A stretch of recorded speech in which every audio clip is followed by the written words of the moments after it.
Esta será un punto de encuentro entre los hechos históricos de gran relevancia y los personajes y liderazgos que los han hecho posible. Cada evento significativo de la historia pasada, presente y, por qué no, también de los que vienen, de los que están por venir, tienen sus correspondientes protagonistas. Allí estaremos nosotros para analizarlos y aprender de los mismos, de tal forma que todos tengamos un mejor futuro. Por lo tanto, le damos la mejor de las bienvenidas a todos con nuestro primer programa, que se referirá a los dramáticos acontecimientos del 23 de enero de 1958 que provocaron la caída de la dictadura de Marcos Pérez Jiménez. Este acontecimiento cerró un ciclo en la historia política de Venezuela. Un intenso y extenso movimiento cívico-militar había derrotado a un régimen militar autoritario en grado superlativo, terriblemente represivo en lo político, estatista y muy centralizador. Durante una década gobernó al país con etapas y acentos perfectamente identificables. Un aire de alegría libertaria se apoderó de la nación al ser derrocada la dictadura. Los presos políticos recobraron la libertad, los exiliados pudieron regresar libremente a su patria. Cesaron las persecuciones, torturas y asesinatos por razones políticas y los partidos fueron legalizados para que actuaran a la luz pública. ¿Cómo se llegó allí? ¿Cómo se gestó la rebelión del pueblo? ¿Cómo se logró derrocar a la dictadura? Las consecuencias inmediatas de los acontecimientos del 23 de enero de 1958 forman parte de lo que hoy vamos a tratar con un excelente protagonista del liderazgo zuliano. Me refiero al doctor Julio Portillo, abogado, politólogo, embajador, presidente de la Academia de la Historia, profesor universitario de Derecho Internacional y muchas otras cosas más. Julio, sería muy interesante saber dónde estabas tú cuando se corrió en toda Venezuela la voz de que la dictadura había sido derrocada. A pesar de tu corta edad, ¿tuviste conciencia del significado histórico de ese acontecimiento? Primero, Fernando, déjame felicitarte por esta iniciativa con estos programas que enseñan a la juventud venezolana cuál es la historia contemporánea de Venezuela. Sí, yo tenía 14 años de edad, estaba aquí en Maracaibo y fue como a las 2 de la mañana que nos enteramos de la caída del dictador. Mi papá y mi mamá prendieron el carro y salimos para mi mamá era la directora del grupo escolar Carmelita Morales y salimos hacia allá para quitar los cuadros de Pérez Jiménez y de Doña Flor, que eran obligatorios tenerlos en las escuelas, como hacen siempre los dictadores, ¿no? Y de allí salí, de allí regresé y atrevidamente me fui hasta la Plaza Bolívar de Maracaibo, donde detrás de la gobernación, en lo que era el cuartel de policía, empezaron a salir los presos políticos, lo mismo que de la cárcel de Maracaibo, y llegaron allí 3 personajes que los debo mencionar porque eran zulianos ilustres y 2 de ellos llegaron incluso a la gobernación del estado Zulia: Omar Baral, Gilberto Urdaneta Bezón y Vinicio Nava Urribarri. Ellos encabezaron los movimientos civiles que se dieron en Maracaibo para ayudar pues a que el pueblo entendiera lo que estaba pasando en aquel momento. Mira, ¿sabes por qué te hago esa pregunta? Porque más o menos a esa hora el timbre de la casa de nosotros sonó. ¿Y sabes quiénes eran? Luis Aparicio el Grande y Ernesto Aparicio con una botella de champaña festejando la caída de la dictadura. Por eso te hice la pregunta. Ahora, entrando a fondo en el tema, tú podrías hacer una síntesis de las consecuencias inmediatas de ese evento histórico del 23 de enero? Yo creo que en principio tenemos que referirnos, Fernando, a el panorama político que tenía no solamente Venezuela, sino toda la América Latina. Estaban todos los países de la América Latina estaban con dictaduras. Perón en la Argentina, Manuel Odría en el Perú, Rojas Pinilla en Colombia, Batista en Cuba, Duvalier en Haití, Chapita Trujillo en República Dominicana, Los Somoza en Nicaragua, Stroessner en el Paraguay, es decir, y Pérez Jiménez, por supuesto, en Venezuela. Llegó el momento en que empezaron a caer esas dictaduras, primero que la de Pérez Jiménez.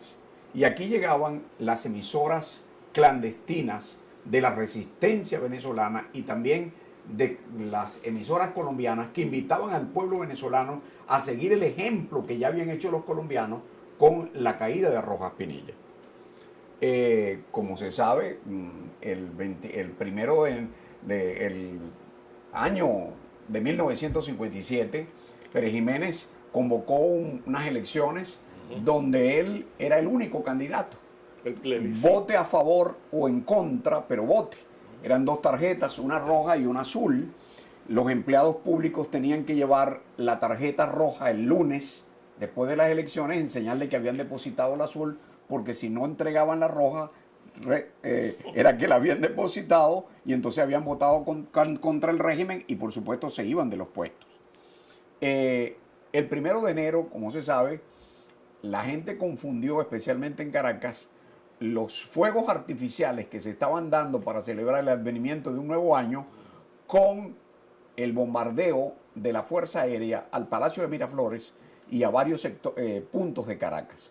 Todo el 1 de enero en la mañana fueron aviones de la Fuerza Aérea bombardeando y pasando a rasos en Caracas.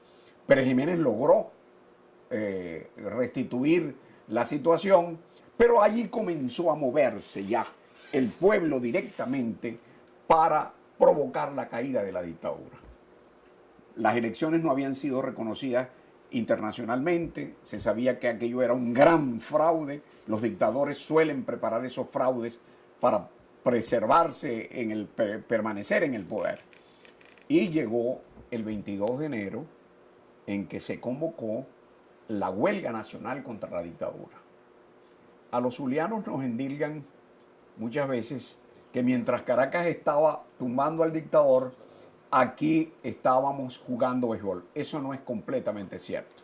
Aquí también había un movimiento de resistencia para tumbar la dictadura. Y por supuesto, a las 10 de la noche, Pérez Jiménez, el 22 de enero, se convocó, sonaron las campanas de las iglesias y las bocinas de los automóviles y se convocó a una huelga nacional contra la tiranía. La gente se fue para sus casas, Pérez Jiménez tiró el ejército a la calle y la gente desde los edificios, desde las casas, les tiraban piedras a los militares, les hacían disparos, botellas, y a las 10 de la noche ya las propias Fuerzas Armadas le dijeron al dictador que aquello no era inaguantable, que se tenía que ir. Y Pérez Jiménez salió para la República Dominicana, para Santo Domingo, en el famoso avión de la Vaca Sagrada. Pararon primero la caravana presidencial en el Banco Central, lo saquearon de dinero, siguieron hasta la Carlota y desprendió el avión. A la 1 de la mañana, hasta en las cárceles, había llegado ya la noticia desde los noticieros internacionales de que el dictador se había ido. Y la gente se tiró a la calle para celebrar aquel advenimiento de la democracia, de la libertad. Y Venezuela, Fernando, pocas veces se destaca este hecho, que en un año, eso no lo ha conseguido ningún país en el mundo, logramos los venezolanos en aquel 1958 que regresaran los exilados, que salieran los presos políticos, que se reconstituyeran los partidos y los sindicatos, la libertad de prensa, se hizo la campaña electoral y el 4 de diciembre teníamos electo el nuevo presidente. ¿Cuánto le costó a Nicaragua? ¿Cuánto le costó a Cuba, a Egipto, después de la caída de los dictadores, volver a la normalidad? y los venezolanos en un año lo logramos.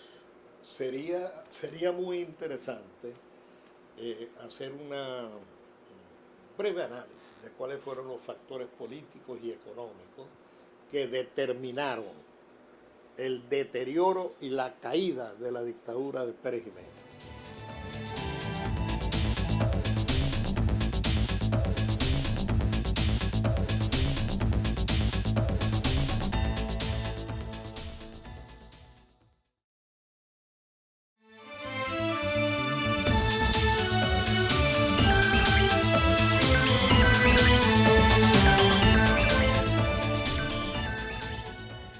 Continuamos en esta entrevista con el doctor Julio Portillo.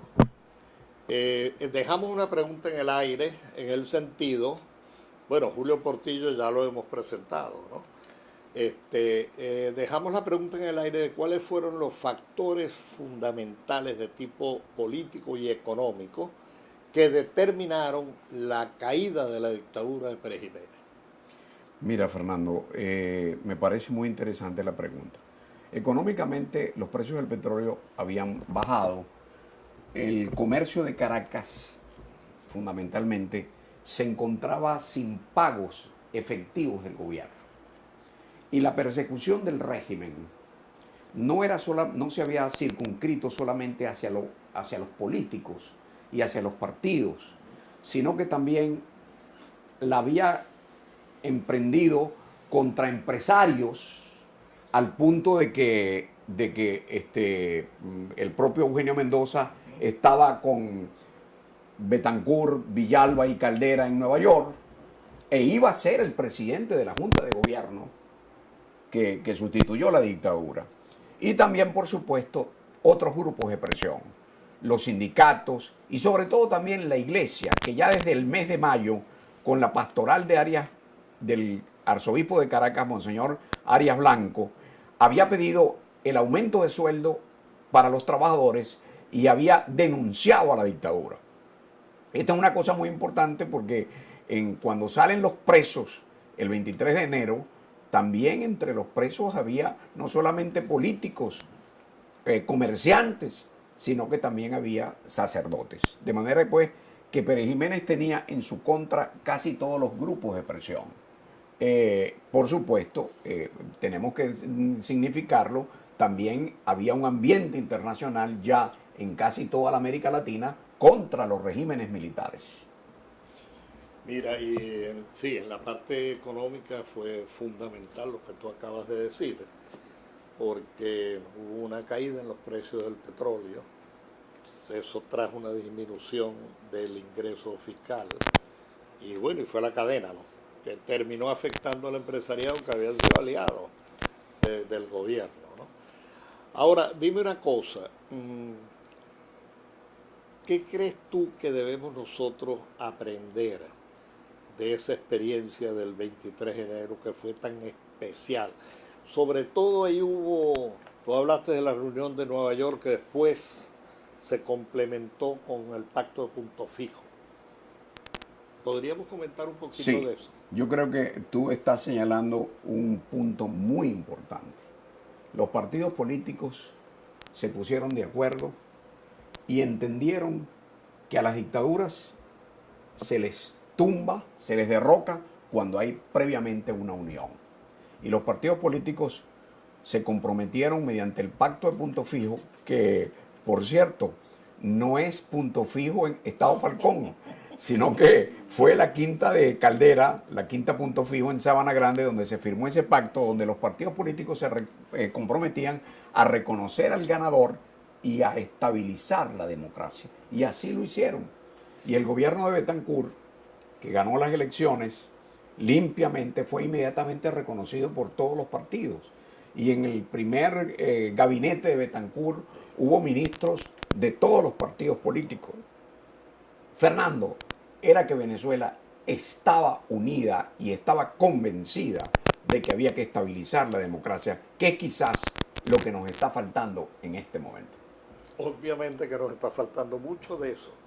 Ahorita hace mucha falta ¿cómo te diría yo? Más nobleza, Unión. menos egos, más unión, ¿no? Y más tener por encima de todo al país. Mira, ¿qué te parece a ti si nosotros hacemos una reflexión sobre la parte moral, ética del 23 de enero? Mira, el gobierno de Pérez Jiménez era un gobierno que ya estaba muy corrompido y había el convencimiento en todos los partidos políticos de que la estabilización de la democracia tenía que ir unida a la parte ética, a la parte moral, a la anticorrupción.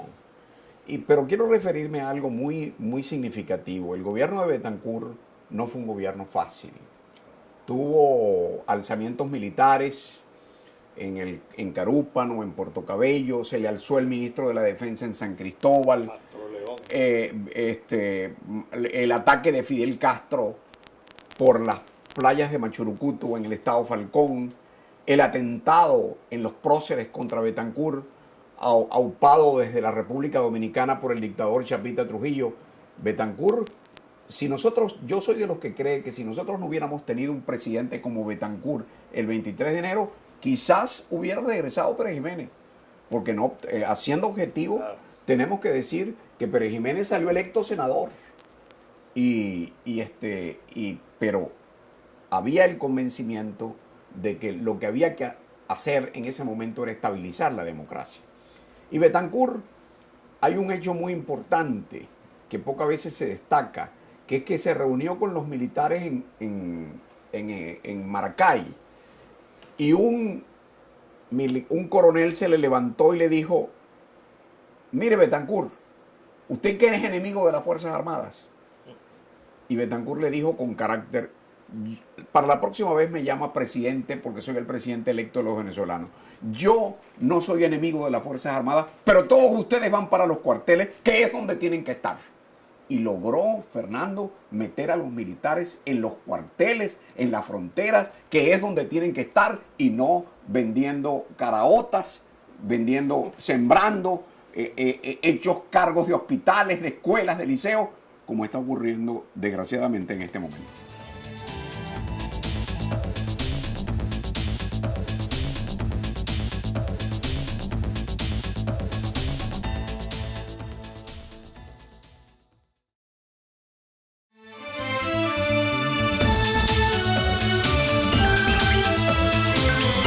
Habíamos quedado que para este tercer negro, con el doctor Julio Portillo, que estamos teniendo una conversación muy importante sobre el 23 de enero y sus consecuencias, habíamos quedado que íbamos a tratar de hacer una reflexión sobre las conclusiones que podemos sacar de este acontecimiento que realmente marcó un hito en la historia política de Venezuela. Yo creo, Fernando, que la primera conclusión de carácter sociológico es la de la unidad del pueblo venezolano para estabilizar la democracia y presentarse Venezuela como un país donde el hecho electoral era respetado por todos. Fíjate que aquí, en lo sucesivo, en el caso de Caldera, ganó por 32.000 votos y se le entregó el poder. Y los partidos respetaron las elecciones, respetaron los resultados. Ese hecho me parece que es una conclusión muy importante. Desde el punto de vista económico, bueno, yo creo que hay que significar que el empresariado fue respetado por el gobierno. Hubo mucha libertad de inversión en Venezuela y no era una cosa simplemente de Caracas, sino que la podíamos ver en todo el país. La democracia hizo grandes obras, sí, obras públicas. Se estimuló la inversión nacional e internacional. PDVSA llegó a ser una de las empresas más importantes del mundo. La segunda empresa más importante del mundo, hoy quebrada prácticamente, ¿no? Sí. las obras públicas, la red de carreteras que hizo la democracia, el puente, la culminación del puente sobre el lago, bueno, la llegada a las universidades de grandes sectores de la población. La educación fue realmente revalorizada y replanteada. Yo creo que los 40 años de democracia que tuvimos fueron 40 años estupendos que el pueblo venezolano ahora sobre todo está reconociendo, ¿no? Y esa es otra de las grandes conclusiones que nosotros podemos tener de esta interesante conversación que hemos sostenido. Así es, mira, y eso que dijiste de la unidad es muy interesante porque hay que destacar que esa unidad empezó a surgir de la base del pueblo hacia arriba. Incluso empezó a expresarse de manera dramática en las cárceles. Allí había gente de Acción Democrática, de URD, del Partido Comunista, posteriormente también de COPEI, y mucha gente que no era de partido, sino de ONG, y ya señalaste lo de los sacerdotes.